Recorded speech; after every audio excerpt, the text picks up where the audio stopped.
Olá, nós estamos aqui para mais um podcast do programa Cuidar Também de Quem Cuida Também.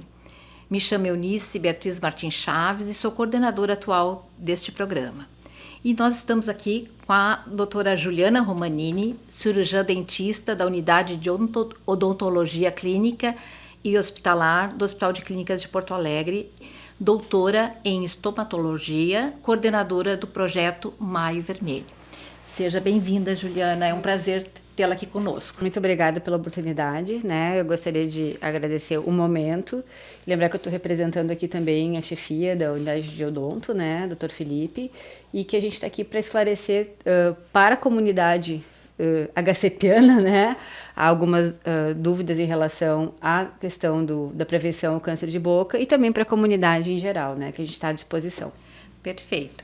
E eu já começo iniciando a primeira pergunta, que é: o que significa Maio Vermelho? Bom, né, é importante contar essa história. Eu coordeno uma parte do projeto, a gente coordena junto com o professor Vinícius Carrardi, o projeto Maio Vermelho, que nasceu a partir da necessidade de organizar as ações de prevenção do câncer de boca no Rio Grande do Sul, né? Campanhas de prevenção em várias doenças, né, sempre existiram, as pessoas se mobilizam, as equipes de saúde se mobilizam, mas para o câncer de boca, as ideias, as campanhas vindas pelas universidades, pela Faculdade de Odontologia da URGS, da PUC, que eram referências, né, há mais de 30 anos atrás, e em 2006, na Assembleia Legislativa, foi foi instituída a Lei Estadual de Prevenção contra o Câncer de Boca, que coincide com o Dia Mundial Sem Tabagismo, que é o dia 31 de maio, justamente porque o tabaco é um dos fatores principais relacionados ao desenvolvimento da doença. E quando a gente começou a trabalhar nisso, né, eu estou me colocando a gente porque eu me incluo nesse pacote de quem começou desde a faculdade a se envolver com a estomatologia, e quando a lei foi lançada, eu era doutoranda lá na PUC e participei do evento de lançamento, e a gente foi fazendo as ações na rede pública de prevenção e vi que um ano faziam um cartaz, perguntavam, mas que números tem, o que acontece, o que se faz com os pacientes? Então a ideia do Maio Vermelho nasceu durante uma reunião das entidades de classe da odontologia, né, que congrega conselho, as associações de classe, a Secretaria Estadual da Saúde, a Secretaria Municipal da Saúde, a Universidade, a Faculdade de Odonto da URGS, a PUC, né? Bom, ok, o que nós temos e o que nós precisamos fazer? E aí foi lançada, né, a exemplo do Outubro Rosa, que já era bastante tradicional, a ideia do Maio Vermelho. Então, existia a lei que falava do dia 31 de maio, e a gente começou, então, a estender esse trabalho mais uniforme, mais organizado para o mês todo. E quando a gente lançou o projeto, né, que hoje é coordenado pelo professor Vinícius, mais na parte de científica, de produção de informação, eu faço muito mais a parte de inter-relação com a rede pública, nós estruturamos uma ideia de que o projeto, né, o Maio Vermelho, seja uma ideia única para justamente aproximar as pessoas e fazer com que a gente tenha resultados. Então, o que se pensa com isso? Qualificar os profissionais para identificar precocemente as lesões, qualificar os profissionais, principalmente cirurgião dentista e técnicos da área de saúde bucal, para que eles façam a escutativa dessas pessoas, oriente as pessoas a irem até as suas unidades de saúde, né, falando em rede pública, que as pessoas sejam capacitadas, né, dentro das suas especialidades para fazer o diagnóstico, para fazer o acompanhamento desse paciente com câncer de boca, para saber onde é que o paciente tem que estar.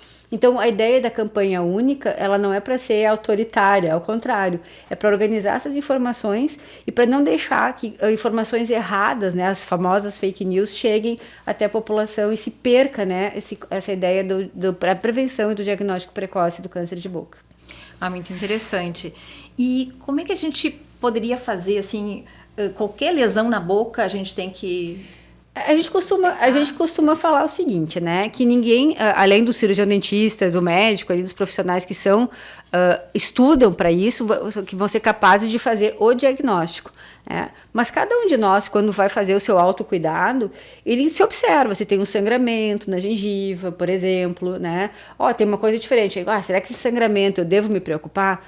Tem um caroço, será que esse caroço eu preciso me preocupar? Eu tô com a voz rouca há meses. né? Então, algum sinal fora daquilo que a gente está habituado, como sendo, né, um padrão de normalidade, a gente deve buscar a avaliação do profissional. Então, a gente orienta assim, manchas brancas, manchas vermelhas, feridas que não cicatrizam em 2 semanas, alteração de voz, alteração, algum caroço, né? Que procure o profissional para fazer o exame real. Por quê? Porque o câncer, ele de boca, ele não dói nos estágios iniciais. Então, a tendência das pessoas, isso qualquer um de nós, né? É só vou procurar ajuda profissional se estiver me incomodando. E quando incomoda, provavelmente já seja tarde demais, né?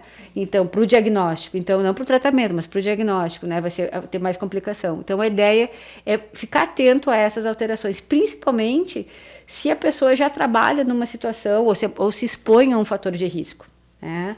Então, acho que essa é a ideia, assim, de falar sobre o assunto para que as pessoas se interem, né, se apropriem da questão dos fatores de risco para evitar a doença.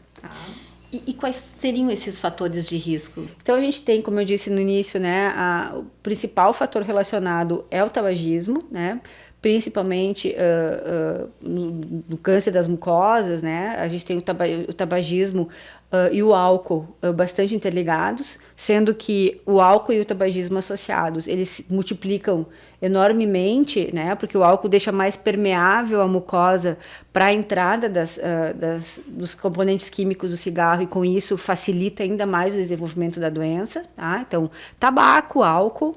A gente tem para o lábio a questão da exposição solar, então procurar evitar a exposição solar desprotegida, e eu não estou falando do sol da praia, né? Eu falo sempre que isso que é o sol do dia a dia. Então, aquelas pessoas que trabalham expostas ao sol, vivem muito no sol. Então, por exemplo, esportistas, agricultores, pescadores, o pessoal que trabalha na rede elétrica, o pessoal que trabalha na higiene da cidade, né? Policiais. Então, são pessoas que estão expostas ao sol e que é uma atuação e que precisa de uma prevenção, de uma atenção maior para a prevenção nesse sentido. E ainda, né, a gente tem para a questão dos tumores que acontecem na região da orofaringe, na região mais posterior da cavidade bucal, a questão do HPV, que é um vírus, né, que provoca câncer de útero, de pênis, de cavidade oral, de garganta, enfim.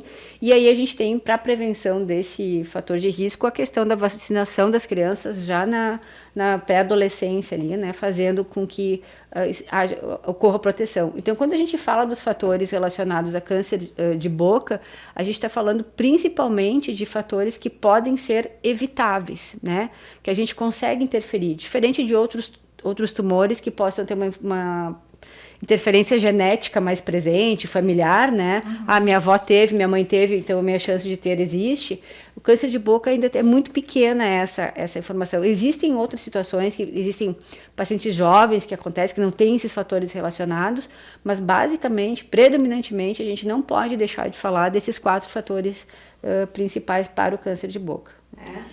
E é mito ou é verdade que as mulheres têm mais câncer de cavidade oral? É mito, né? A gente tem os homens, né, como sendo o público mais presente, infelizmente, nessa doença, de maior incidência, né? Então, a doença acontece praticamente em 3 homens para 1 mulher, né? Hoje ainda a característica o perfil, né, do paciente é um homem acima de 40 anos de idade que fuma e que bebe. Esse é o padrão. De novo, não que não existam outras coisas, cada vez mais, e a gente não sabe ainda muito bem o porquê, pacientes jovens também vêm apresentando, mulheres vêm apresentando tumor, mas ainda o perfil do paciente, né, típico é esse. E uma coisa que me falou no início, né, pegando o gancho dos 5 eixos do programa, a questão das saúdes, né? Então eu acho que o câncer de boca, me ocorreu isso quando tu estava apresentando. O câncer de boca, ele tem uma situação um pouquinho diferente. Eu digo assim, não que seja mais importante, mais grave, não é isso. Mas ele trata das nossas relações. Quando a gente tem uma doença, um câncer de boca, a gente tem dificuldade de falar, tem dificuldade de comer, tem dificuldade de trabalhar, porque a gente não consegue se comunicar, a gente não consegue sentar à mesa para uma convivência familiar, né? Então, a faixa de idade do paciente é uma faixa de idade ativa no trabalho, às vezes ele é o sustento da família, Então, tem uma implicância que às vezes a gente não tem a dimensão. Enquanto tu estava fazendo a apresentação, eu me dei conta das dimensões que a gente pode abranger quando a gente fala do câncer de boca. Não só da questão de, são 17 novos mil casos, são 90 casos novos em Porto Alegre, são quase 800 no Rio Grande do Sul. Mas cada caso diagnosticado tem todo esse envolvimento individual, né, que a gente não se dá conta do quanto adoece a família inteira. Então, a importância do diagnóstico precoce, quando a gente fala tanto nisso, né? Diz assim, mas só fala nisso. Sim, só falo nisso porque tem um envolvimento muito maior, né?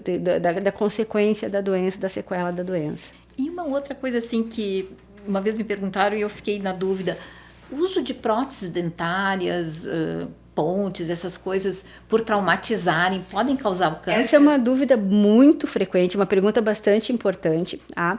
Então, assim, quando eu estava na faculdade, o professor dizia assim, que não tinha tempo de vida suficiente para virar, tá? Porque a prótese, ela vai causar um trauma, um processo inflamatório associado aí. Então, não há evidência científica, né, de que um trauma, um dente quebrado, vai fazer um traumatismo e vai virar uma hiperplasia, um crescimento de gengiva e que isso vai virar um câncer. Tá? Isso, claro, então, trauma... Atualmente, não tem evidência que justifique para virar câncer. Porém, a gente tem a questão comportamental. Às vezes, o dente quebrado, a prótese quebrada, vem associada a uma má higiene, a um mau comportamento, ao cigarro, né? E aí as pessoas tentam relacionar a prótese com a doença, mas na verdade é todo o entorno que está associado ao desenvolvimento da doença. Então, a outra pergunta, também usar aquelas espátulas para escovação de língua também não tem problema, não vai causar câncer. Vai ao contrário, a higiene vai deixar a boca mais adequada. Cada vez mais se sabe, né, que os fatores ambientais interferem. Não se tem uma evidência dizendo, olha, isso determina aquilo, né? Mas, assim, a gente costuma orientar em geral. Se tu tem um asseio, né, uma higiene bucal adequada, se tu mantém os dentes sem fraturas, tu não vai ter processos inflamatórios, não vai ter outras doenças. Então, tu melhora a condição. Eu costumo sempre comparar com banho, né? Então, assim, tu toma banho, tu é uma pessoa asseada, a higiene bucal, ela tem que ser da mesma linha, tem que estar dentro do mesmo conjunto para poder manter a saúde bucal como um todo. Perfeito. E o que a gente pode fazer para prevenir? A ida ao dentista anual que tu faz para revisar já seria uma forma de prevenção? É uma forma de prevenção. Então, pensando nos nossos objetivos, quando a gente fala das capacitações, a gente tem um exercício muito grande com os colegas dentistas para que eles se habituem a examinar toda a boca do paciente em todas as consultas, principalmente se ele é um paciente que esteja exposto aos fatores de risco, né? Então, a ida ao dentista facilita, orienta, ajuda, é importante porque é o dentista que tem um olho treinado para o diagnóstico, né, para perceber alguma manchinha. Então, isso funciona muito bem. Então, a cada ida ao consultório, se o dentista fizer esse trabalho de fazer a prevenção, é que nem a gente vai no ginecologista e vai fazer o preventivo anualmente, entendeu? Então, assim, eu vou lá para isso, eu vou fazer minha revisão anual, ele vai revisar se eu tenho cárie, se eu tenho gengivite, se eu tenho tártaro e se eu tenho alguma lesão em mucosa também. Então, sim, o olhar profissional, ele é necessário e fundamental. Fora isso, aí os fatores, né, a prevenção dos fatores, evitar o álcool, de preferência não ter o hábito do tabagismo, né, procurar os grupos ou um tratamento para fazer essa cessação do tabagismo, lembrando que os efeitos são cumulativos, então às vezes a pessoa para de fumar, mas lá adiante pode apresentar a doença ainda assim, né, e a gente tem... Muitas vezes a pessoa fuma por 50 anos, aí parou 10 anos e diz, puxa, parei de fumar e ainda estou doente, né? Mas teve uma história pregressa ali, né? E a questão da vacinação para HPV, a questão do uso do filtro solar e de chapéus grandes protegendo o sol, acho que isso é prevenção necessária. E talvez até nesse sentido, talvez as mulheres até estejam mais protegidas porque se cuidam. Batom com protetor Exato. Solar, né? E geralmente a mulher se cuida mais, né? A gente a gente faz algumas ações com exames, às vezes na rede pública, e o público necessário seria o homem adulto, mas quem vai é a mulher para fazer o exame. Então, assim, é muito difícil, né, fazer um rastreio das pessoas que realmente estão expostas, não é fácil. É muito interessante e eu acho que fundamental que a gente fale sobre isso, porque às vezes as pessoas esquecem, apesar de escovarem os dentes todos os dias, dificilmente a pessoa vai olhar a sua cavidade oral. Não é uma prática comum, mas talvez, né, esse momento de conversa já alerte as pessoas da importância da gente... É a mesma coisa que a gente faz, né, quando se fala assim da questão, né, do autoexame da mama, que caiu, que precisa ter o exame de imagem, né, é a mesma coisa, eu não quero que o paciente, que a pessoa chegue e faça um diagnóstico de doença, não é isso, mas é saber se tem alguma alteração, saber se tem algum dente quebrado, que vai precisar fazer uma restauração, tem uma bolha que não estava aí, opa, o que é isso, né? Então, assim, essa conversa, ela vai levando a pessoa a pensar, tem alguma coisa diferente, eu preciso que alguém qualificado, né, que é o profissional, tenha um olhar, seja o dentista, seja o médico, que olhe diferente para aquela alteração e tome a conduta necessária o mais rápido possível. Excelente. Muito obrigada, Juliana, pela participação, e não sei se teria alguma... Eu só queria fazer um comentário, né? A gente está aqui falando para a população em geral, mas a gente tem a comunidade do HCPA, né? Então nós temos o serviço da unidade de odontologia, que faz parte do serviço médico ocupacional, né, do SMO, assim, então a gente tem um trabalho conjunto e que a gente está à disposição não só durante o mês de maio para tirar dúvidas, mas que a gente tem atendimento o ano inteiro com agendamento, né? E se tiver alguma dúvida a gente é acessível para conversar também. Então a gente prioriza quando o paciente tem eventualmente alguma suspeita, alguma alteração, que tem o atendimento de urgência que pode ser acomodado.